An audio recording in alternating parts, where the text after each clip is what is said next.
At 2:17 a.m., on a freezing January night in 1861, a man sat alone in a dimly lit room in Washington City and broke the law.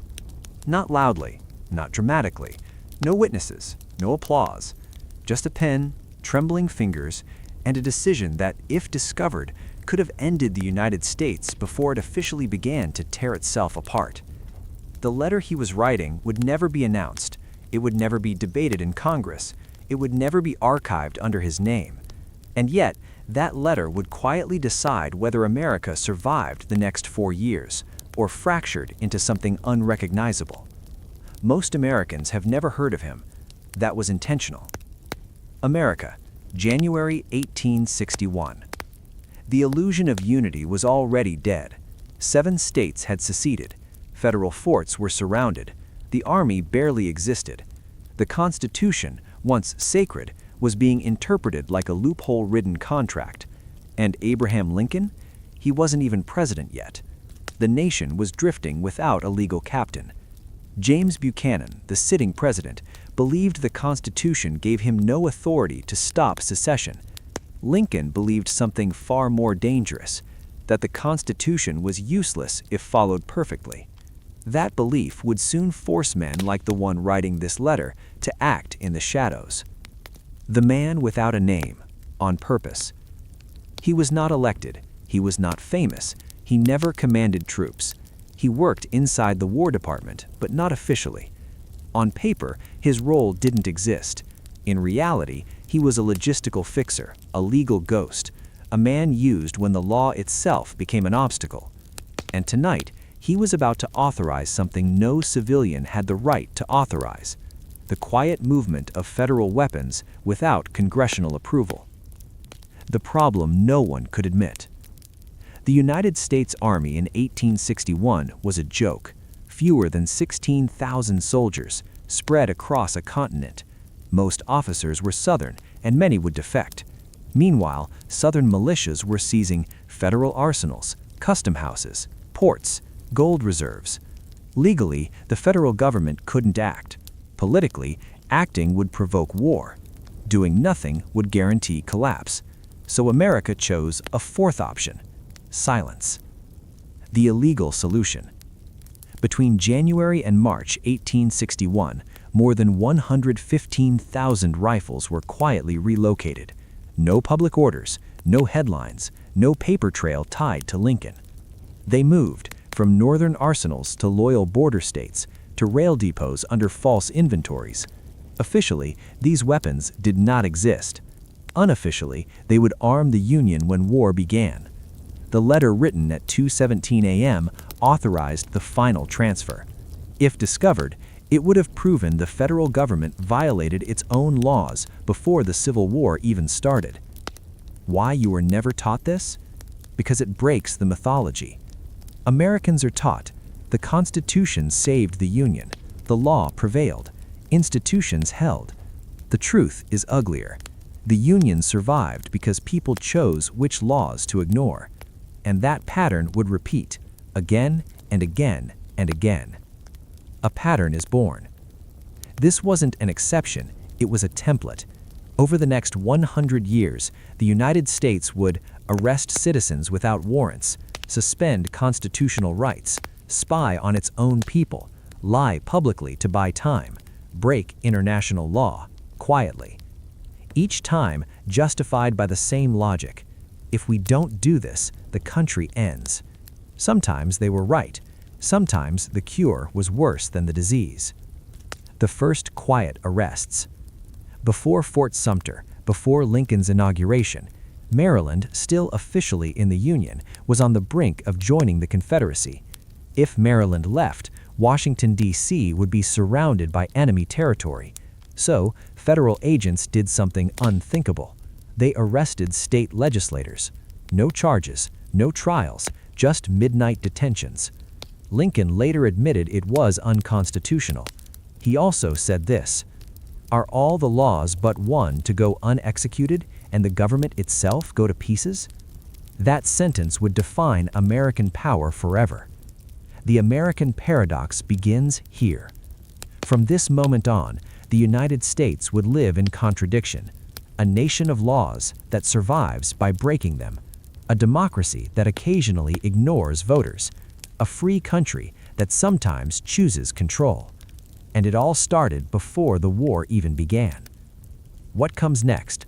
Part 2 preview.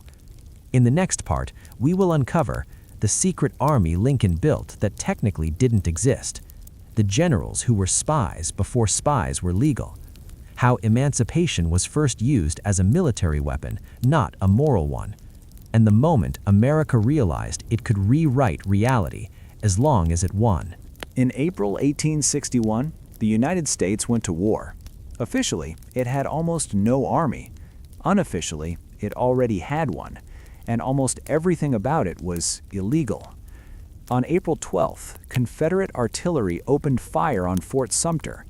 By nightfall, the illusion that compromise could save the Union was gone. Lincoln responded within 72 hours. He called for 75,000 volunteers. There was just one problem.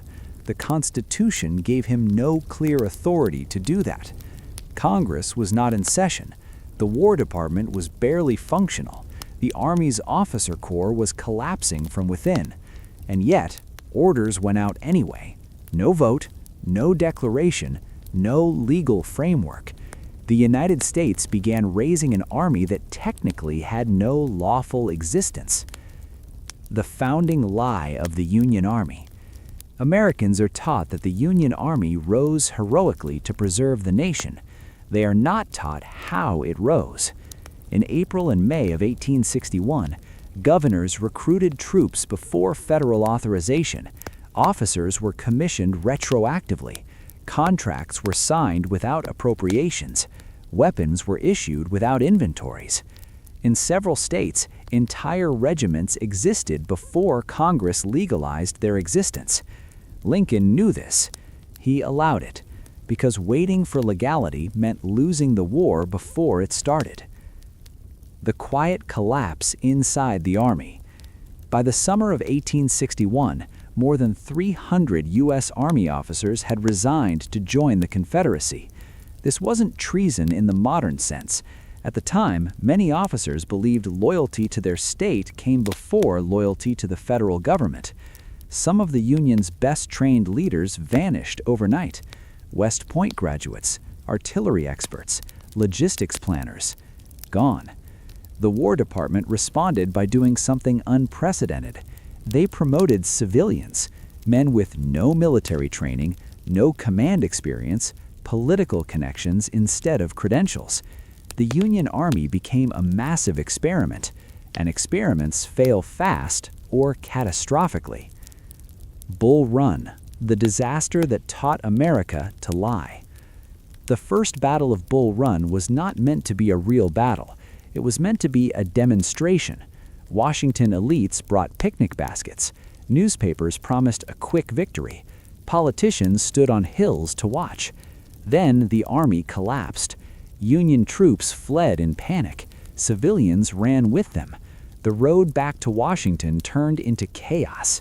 The Confederacy could have marched into the Capitol. They didn't, not because they were weak, but because they were just as disorganized. America survived its first real test by accident, and it learned a dangerous lesson. Reality could be managed if the narrative was controlled. The birth of American information warfare. After Bull Run, Lincoln stopped telling the public the truth. Casualty numbers were delayed or softened. Defeats were reframed as strategic withdrawals. Generals were praised publicly, fired privately. The goal wasn't propaganda in the modern sense. It was time. Time to build factories. Time to train officers. Time to invent systems that didn't exist. Time to become a real country. The secret police no one authorized. By late 1861, sabotage was everywhere. Rail lines destroyed, telegraph wires cut, Union officers assassinated. So the federal government created something radical, not officially, not by law, a network of civilian detectives, informants, and undercover agents operating under military authority. They arrested suspects without warrants. They intercepted mail. They infiltrated newspapers. They reported directly to the War Department, and sometimes directly to Lincoln. This was not legal. It was effective. The suspension that changed everything.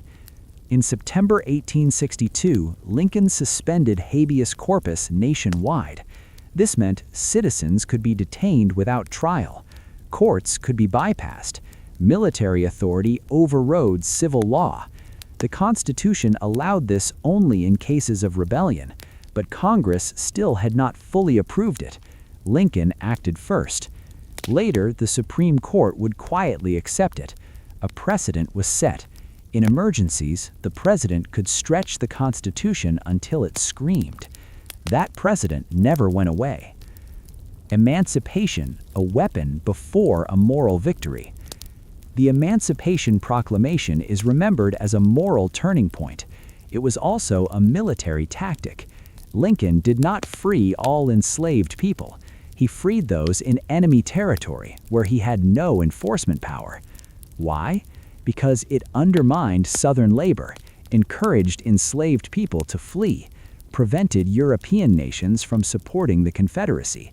It reframed the war, not as a political dispute, but as a moral crusade, and that changed everything. The Army learns how to win. By 1863, the Union Army was unrecognizable. Centralized logistics, standardized training, industrial-scale supply chains. Factories in the North produced more weapons than the entire Confederacy could match. Railroads moved troops faster than ever before. The Union stopped fighting like a collection of states. It fought like a nation. The Confederacy never could. The cost of becoming America. Victory did not come cleanly. Cities burned. Civilians starved. Entire regions were destroyed to break resistance. Sherman's march was not an atrocity by accident. It was strategy. Total war against infrastructure, morale, and identity. America won, but something changed. The federal government emerged, stronger, more centralized, less constrained by tradition. The United States after 1865 was not the same country as before 1861. It was more powerful and more dangerous. The unspoken truth of Reconstruction. When the war ended, the Constitution returned, but it returned altered. The federal government had learned. It could override states. It could mobilize entire populations. It could redefine rights by force. Reconstruction tried to remake the South. It failed, not because the idea was wrong, but because the will collapsed. And into that vacuum stepped a new form of control. Not federal, local, violent, unofficial. The pattern repeats. Every future American crisis would echo this moment. World War I, the Great Depression, World War II, the Cold War, the War on Terror. Each time, rights were restricted, power was centralized, laws were bent or broken, and each time afterwards, Americans were told it was necessary. Sometimes it was, sometimes it wasn't. The Civil War ended in April 1865. Violence did not. It simply changed uniforms. When the guns fell silent, Americans expected relief. Instead, they inherited a country more fractured than the one that had gone to war. 4 million people were free, but not safe. 11 states were defeated, but not transformed.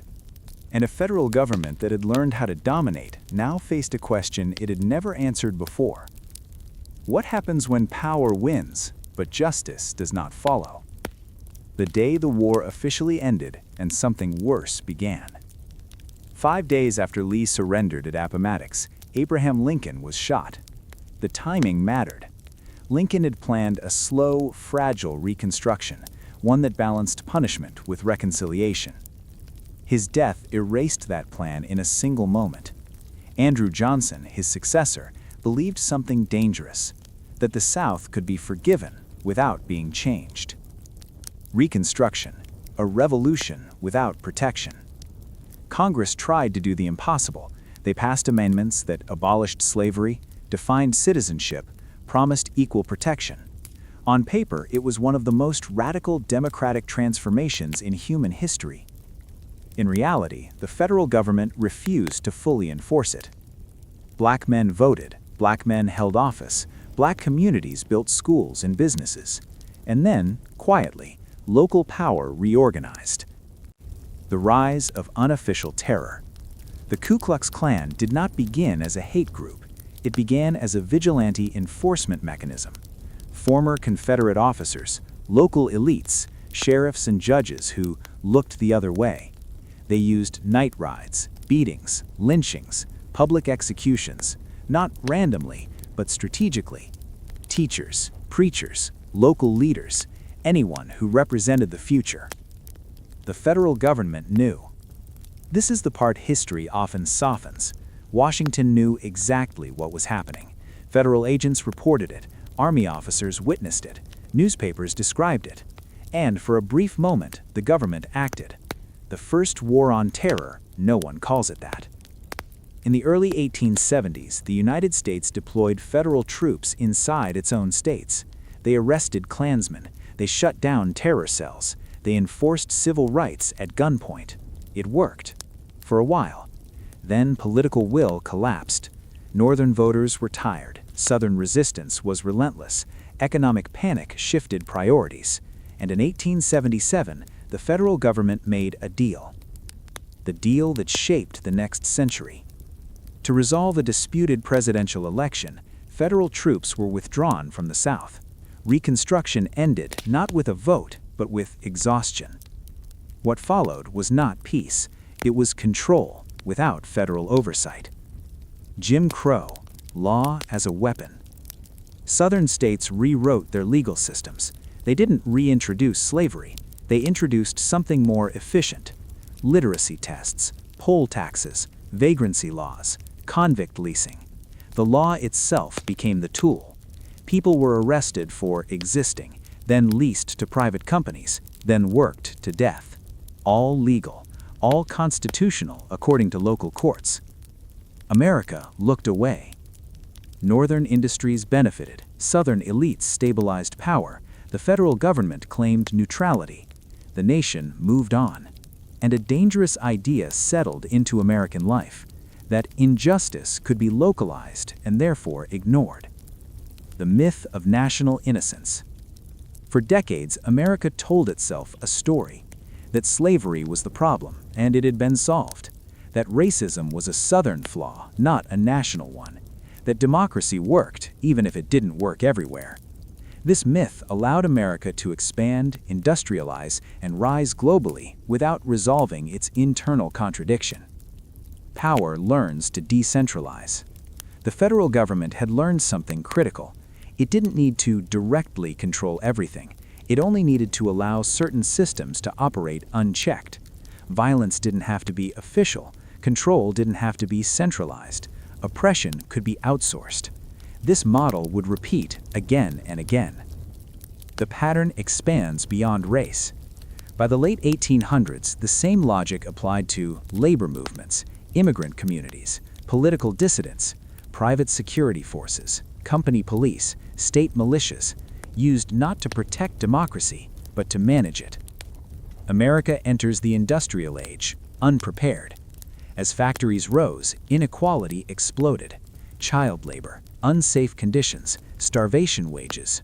Workers organized, corporations resisted, the government hesitated. Then violence returned, this time wearing business suits. The unanswered question. By the turn of the century, America had become industrially dominant, militarily confident, morally divided. The Civil War had answered one question: can the Union survive? It had not answered the more dangerous one: what is the Union for? That question would not wait long. What comes next? Part 4 preview. In Part 4, we follow America into a new role: how the U.S. learned to project power overseas, why imperialism was sold as liberation, the wars Americans barely remember but that reshaped global order, and how the lessons of Reconstruction quietly followed America abroad. This is where America stops being just a country and becomes a force. By 1898, the United States was running out of excuses to stay small. The frontier was declared closed. Industry had outgrown domestic demand, and the country that once feared centralized power now possessed it quietly, efficiently, and without apology. America didn't ask whether it should expand, it asked how to do it without calling it empire. The war that was supposed to be about Cuba. When the battleship USS Maine exploded in Havana Harbor, Americans were told it was an act of war. No proof was offered, no investigation concluded, no alternative explanation survived the headlines. "Remember the Maine" became a rallying cry. Within weeks, the United States declared war on Spain. Officially, it was about liberation. Unofficially, it was about entry. The accidental empire. The war lasted 4 months. Spain collapsed faster than anyone expected, and when the dust settled, the United States owned or controlled territory it had never planned to explain. Puerto Rico, Guam, the Philippines, Cuba was independent, but only on American terms. For the first time, the United States faced a problem it had never solved. What happens when a democracy rules people who cannot vote in it? The question the Constitution didn't answer. The founders had never imagined overseas colonies. The Constitution said nothing about permanent territories populated by millions of non-citizens. So the Supreme Court invented an answer. They called it the insular cases. These rulings declared that the Constitution did not fully apply everywhere. Rights could be selective. Some people belonged to the United States, but not fully. It was legal, it was revolutionary, and it quietly divided American liberty into tiers. The Philippines, where the lie collapsed. In public, the United States claimed it was bringing freedom. In reality, Filipino revolutionaries had already defeated Spain. They expected independence. Instead, they got a new occupier. The Philippine-American War that followed was not officially called a war. It was called an insurrection. That language mattered. Insurrections could be crushed without rules. The war America tried to forget. Entire villages were burned, civilians were relocated into camps, torture was openly discussed in newspapers. American soldiers wrote letters home describing acts they had never been trained or authorized to commit. Official casualty numbers were minimized, civilian deaths were ignored. The logic was familiar: order first, rights later, sometimes never. How empire learned from Reconstruction. The same lessons applied overseas: control infrastructure, empower local elites, suppress resistance indirectly, avoid permanent responsibility. America didn't need colonies in the European sense, it needed leverage. The Banana Republic Blueprint. In Central America and the Caribbean, the U.S. refined a new model: not annexation, not occupation, influence. American companies built railroads, controlled ports, backed friendly governments. When instability threatened profits, Marines arrived. When stability returned, Marines left. The governments remained. This wasn't accidental, it was policy. The invisible hand with a rifle. In 1898 to 1934, U.S. troops intervened repeatedly in Nicaragua, Haiti, Honduras, the Dominican Republic.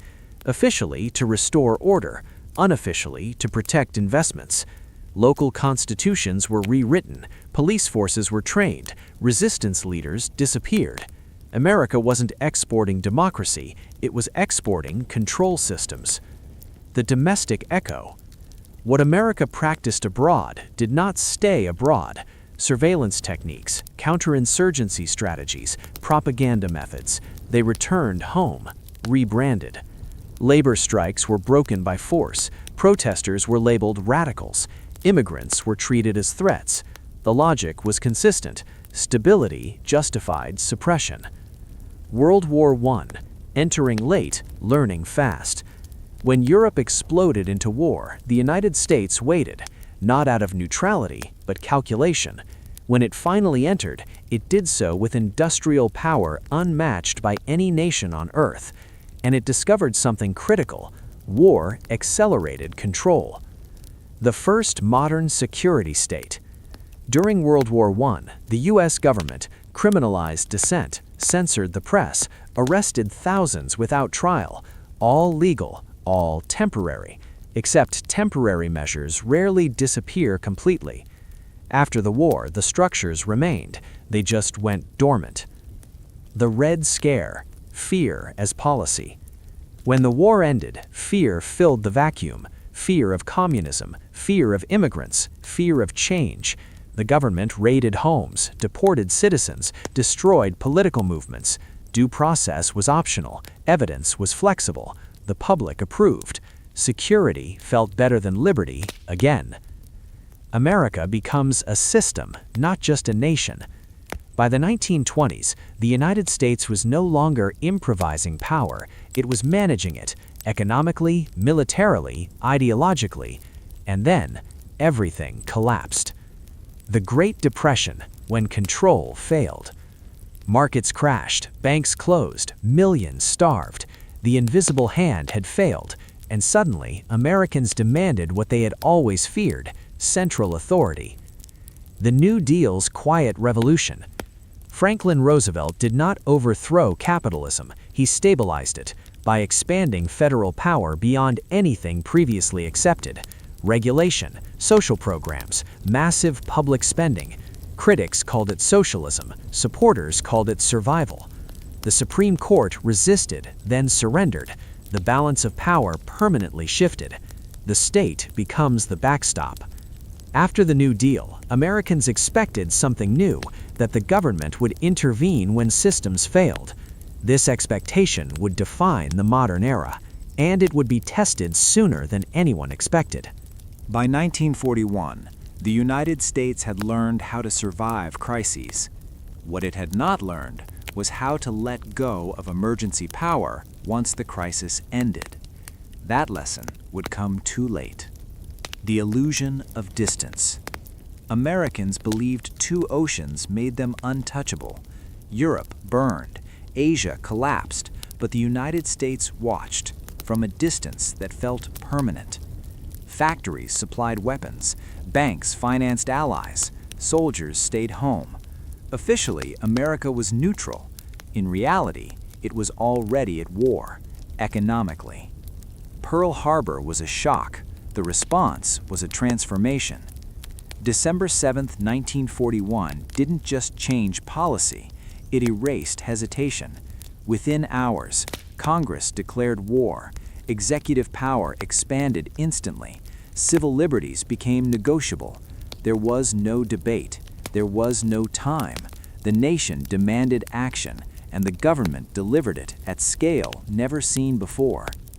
The fastest mobilization in human history. Factories became arsenals overnight. Civilians became workers. Workers became soldiers. The federal government coordinated industry, labor, transportation, science. This wasn't just war, it was total integration of society into the state, and it worked. The decision that exposed the fragility of rights. 2 months after Pearl Harbor, the government ordered the removal of over 120,000 people from their homes. Their crime was ancestry. Japanese Americans, most of them citizens, were detained without charges, trials, or evidence. The Supreme Court approved it, not because it was just, but because it was deemed necessary. That distinction mattered. Internment was legal. That was the problem. The camps were clean, the process orderly, the language bureaucratic, which made it easier to accept.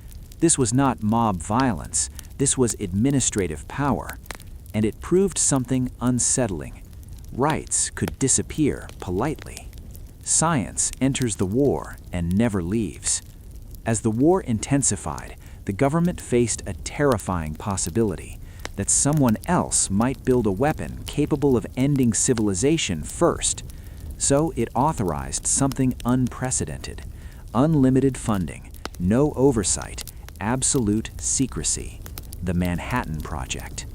The state learns to hide entire cities. Hundreds of thousands worked on the project.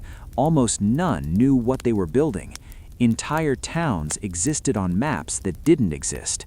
Budgets disappeared into black holes. Questions were discouraged. This wasn't deception, it was compartmentalization, a new governing principle. The bomb was not just a weapon. When atomic bombs fell on Hiroshima and Nagasaki, the world focused on destruction. Inside the United States, the lesson was different. The government had proven it could conceal massive operations, control information absolutely, decide global fate in secret. That power would not be surrendered. Victory didn't end control, it just redirected it. After 1945, Americans expected a return to normal. Instead, they got a new permanent condition: the Cold War. Fear without a battlefield. The enemy was no longer visible. No uniforms, no borders, no clear endpoints. This justified endless surveillance, loyalty tests, blacklists, secret programs. Emergency became routine. The national security state is born. The government reorganized itself. New institutions emerged: intelligence agencies, defense departments, classified budgets. Decisions moved behind closed doors. Elections continued, but power concentrated elsewhere. The enemy within, again. Fear turned inward. Artists, scientists, teachers, activists. Careers ended without trials. Lives collapsed without evidence. Not because people were guilty, because suspicion was sufficient. America's new faith: containment. The goal was no longer victory, it was management. Contain threats, contain ideas, contain instability. At home, abroad, everywhere. And that required permanent readiness. The cost of permanent readiness: wars without declarations, operations without accountability, allies chosen for convenience, not values. Democracy survived, but stretched thin. Truth became classified, mistakes became secrets, power became insulated. The quiet trade-off: Americans gained security, prosperity, global dominance. They lost transparency, simplicity, control over the system they created. Most accepted the trade because the alternative felt worse. The question that never went away. By the mid-20th century, the United States stood unmatched, but it faced the same dilemma it had since 1861. How much democracy can survive permanent emergency?